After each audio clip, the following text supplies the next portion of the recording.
د دروغجن ملا دروغجن خوب او قصې ته غوږ شئ. طارق جمیل نوی خوب لیدلی دا چې دا دروغجن خوب چې شی دی دې ویډیو کې وګورئ.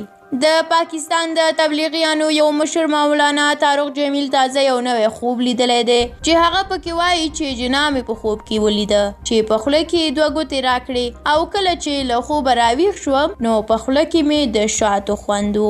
په ټولنیزو رسنیو کې د مولانا طارق جمیل هغه ویډیو ډېره لاس په لاس کیږي چې هغه پکې د پاکستانیانو د قائد عظیم جناب په اړه د خپل یو خوب کیسه کوي. هغه وایي په خوب کې قائد عظیم ولیده او کله چې ترې پوښتنه وکړه چې څنګه یې نو هغه ورته ویل په ځواب کې چې ډېر په راحت کې یم. هغه وایي چې بیا قائد عظیم 2 ګوتې ماته ونیولې او راته وویل چې دا وچوپه.